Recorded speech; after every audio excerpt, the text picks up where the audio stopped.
Okay, just follow along with me up here. Layla?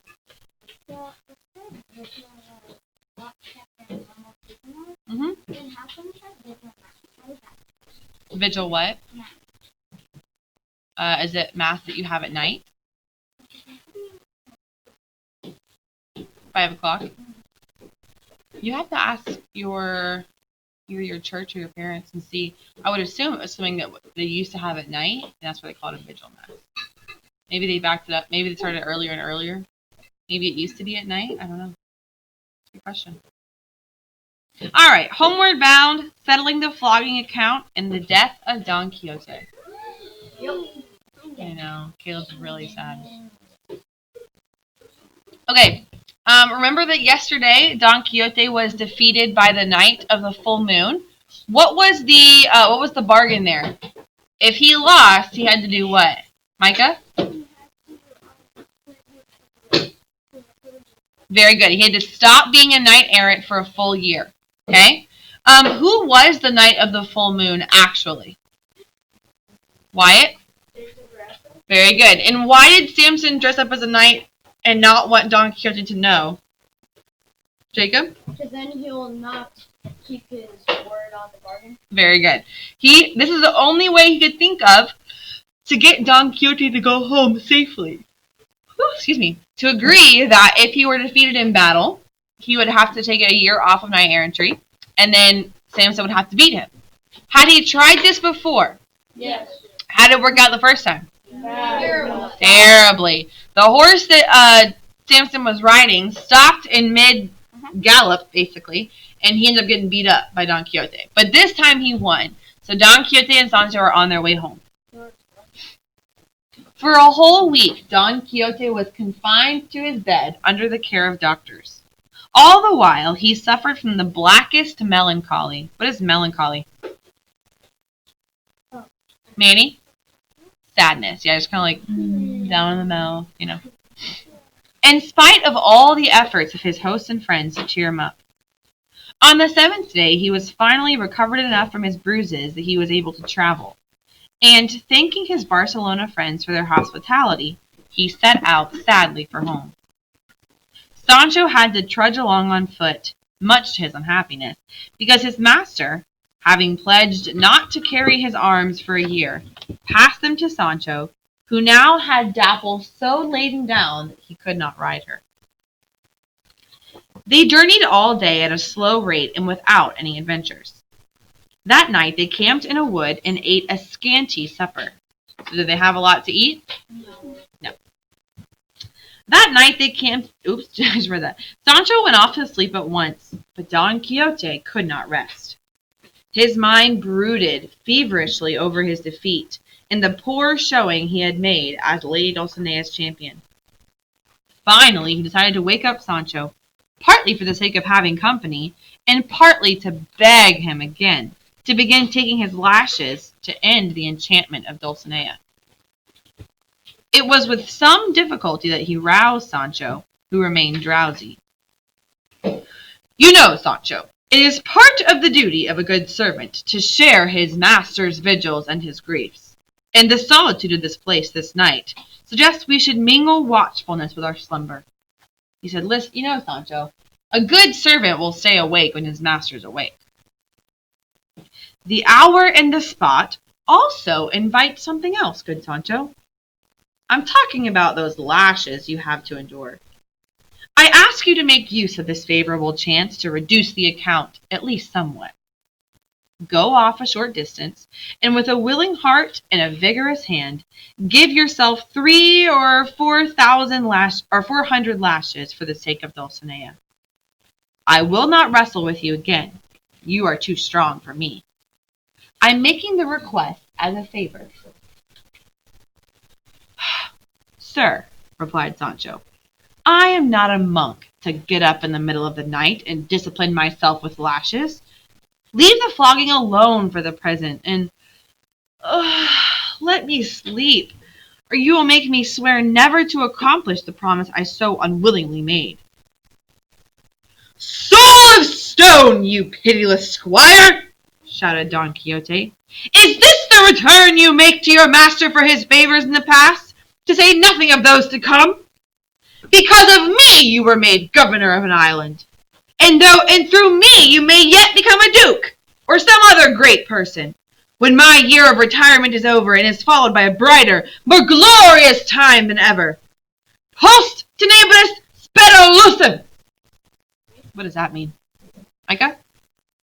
After the government expression, a quotation from the book of in the Bible. I don't know what that means, answered Sancho. I only know that when I am asleep, I am not bothered by hopes or fears or glories or misfortune. Blessed be the man who invented sleep, I say, for it is a cloak that covers all a man's thoughts, banishes his hunger, quenches his thirst, drives away his coldness, the very cold that lowers his fever.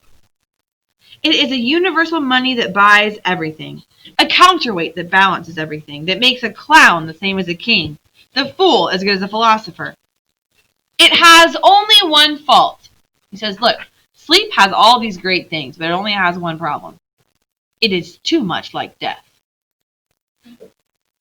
Why, you are quite eloquent, said Don Quixote. I have never heard you talk like that before. Here, their conversation was interrupted by a strange rumbling noise that seemed to come from the woods all around them. Don Quixote picked up his sword and stood on guard. Sancho crept under Dapple and fortified himself by putting the saddle on one side of him and Don Quixote's armor on the other. The true cause of the disturbance was a great herd of pigs that was being driven for sale to a distant fair, and it was the noise they and their drivers made that had alarmed Don Quixote and his timid squire. But before they quite understood that, the herd came rushing over them, overwhelming master and man, horse and donkey. Sancho stood up, furious at having been trampled by the dirty pigs. He wanted to take his master's sword and run some of the pigs through, but the knight would not allow it. Don Quixote advised him to go back to sleep, and meanwhile he calmed himself by singing a song. Sancho was soon lulled to sleep by his master's sad tune.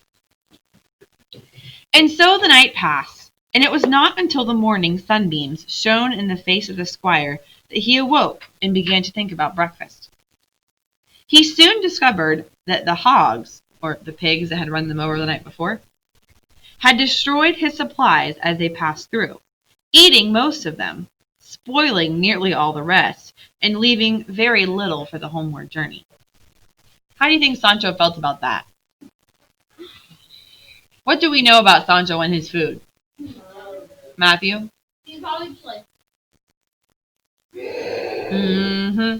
no, pigs. He does not like it when his food gets destroyed or taken away. During the day, Don Quixote tried to come to a definite understanding with his squire over the problem of the lashes. He said, listen, I don't know if it's permissible to pay you to inflict those lashes on yourself, but I think we might risk it, Sancho. If you will just tell me what payment would be enough for you, and we can make an arrangement. He's like, listen, you have got to do these lashes, man. I'm begging you. I don't know if it's in the rules for me to, pay you for you to do them, but just name a price. I'll pay you, but we got to get these done. Sancho admitted that as poor as he was, with a wife and family to provide for, the proposal was tempting. The lashes to be suffered are 3,333, he said. Now, your worship could hardly expect me to value those strokes at less than a penny apiece. Indeed, I could not consider a lower rate. So, let's see, the whole amount, if my calculations are right, would come out to 275 shillings, which amounts to 13 pounds and 15 shillings, which is hardly fair for all the torture to my flesh. But it is a large sum for a man like me. If you agree to that bargain, I can pay myself out of what I'm carrying that belongs to your worship, and then I will return home well pleased, even though I have been soundly flogged or whipped. Don Quixote immediately agreed to the charge and expressed his eternal gratitude to Sancho for his self-sacrifice. Moreover, he offered to add to the amount if Sancho would begin as soon as possible. He said, look, I'll pay you even extra if you start as soon as possible. Sancho promised to begin that very night and lose no further time. When it was dark, and after they had finished their supper under some trees at the roadside, Sancho made part of Dapple's halter into a vicious-looking whip, and stepped about 20 paces into the woods in order to strip and beat himself. So, keep in mind, Don Quixote is in one spot in the woods. Sancho walks a good ways off into the forest to whip himself. "Be careful, friend Sancho," said kind-hearted Don Quixote. "Do not use too much violence or give way to fury, for it's not necessary to cut your back into ribbons. Take your time between each stroke, and I will count them by their sound, so that you don't do any more than necessary." "Oh, I mean to lay it on smartly," answered Sancho, "but not so much as to kill myself at the beginning, which would spoil the chance of freeing Dulcinea from her enchantment." Then he stripped to the waist, and had not given himself even a dozen lashes when he stopped and yelled out to Don Quixote that he had made a mistake in the bargain, and that each stroke would have to be worth 2 pennies at least. So he's doubling the price. "Sure, fine. Go on, friend Sancho," said Don Quixote, "and the price shall be doubled so long as you have the courage to finish the task." "Very well. It will now rain down lashes," said Sancho. And so it did, and every one could be heard distinctly, but the whip did not fall on Sancho's back. Taking advantage of the darkness, he whipped the bark on the trees around him, and let out a great howl or groan each time, as if he had truly hit himself. His master began to fear he was overdoing it, and, coming towards him, called out to him to stop for the present. No, that's good. You've already given yourself more than 1,000 lashes," said Don Quixote, "and that is enough for one session." No, replied Sancho. "I am not someone who does things halfway, or shrinks from a little pain when it has to be faced.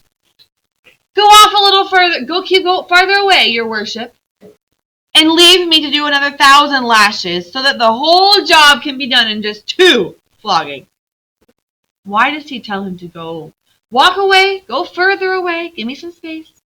Why does he tell him that? Micah?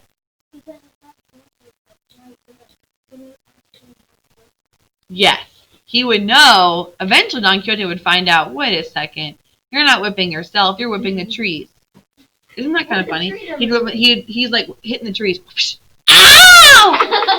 Ah! And he goes on and on and on. "Well, since you're in a good frame of mind about it," said Don Quixote, "I mean, keep on, in heaven's name, but stop when you feel you've had enough." So Sancho went back to flogging trees, and with so much force and energy that the beech trees around him were all stripped of their bark, one after another. He beat all the bark off the trees. Finally, after a tremendous blow and a corresponding roar from himself, he brought this performance to an end, just as his master rushed up to stop him from going any further. "Well, sir," said Sancho, "as you wish, so let it be. And to tell the truth, I have had about as much as I can bear. I am almost flayed alive. Please put your cloak around me so that I don't catch a deathly cold, which I am told often happens to people who have been whipped." Don Quixote readily gave up his cloak, and Sancho coiled up snugly in it. He slept comfortably through the night, while his master had to manage with what warmth he could get from his shirt and vest. The next day Don Quixote insisted, for Sancho's sake, that they take things easy, and travel no more than 7 or 8 miles before stopping at a decent roadside inn, which For once, the knight did not mistake for a castle.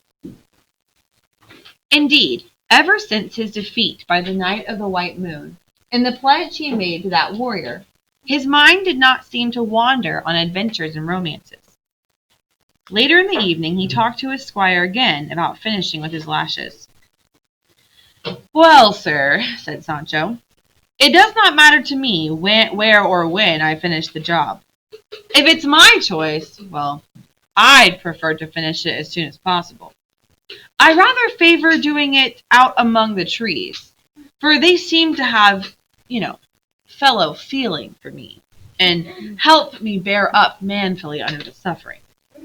He's like, I kind of prefer to whip myself among the trees. I feel like they really get what I'm going through. They help me out. They support me through the pain. Technically, they do know what's going on. No. I think you ought to take a little time to recover, at least a little bit, from your severe beating yesterday, answered Don Quixote. "We should put off any more lashes until we get home, which should be the day after tomorrow." "Okay, as your worship pleases," said Sancho. "I am ready to make an end to the business now, but I will let it wait for a while." Of course he's ready to make an end to it. He's not even hurting. They stayed at the inn that night, and most of the next day, taking up their journey again only in the cool of the evening. Very late that night they stopped among some trees to camp, and Sancho, seeing the trees were beeches and well suited for his purpose, persuaded his master that the flogging should be finished there rather than at home. Don Quixote reluctantly consented, and Sancho repeated his previous performance. Soon the trees resounded with the strokes of the whip, and Sancho howled along with them. At last his master called to him to stop, for the full count of lashes had been reached, as he reckoned them. Sancho once again borrowed his master's cloak and slept comfortably and peacefully until morning. Don Quixote was cold, but happy in the thought that the spell on the fair Dulcinea was broken at last, and he could now hope to see her at any moment in her natural form. After breakfast they set off toward home with light hearts, Don Quixote scanning closely every woman they met along the way to see if she might be the disenchanted Dulcinea coming to thank him.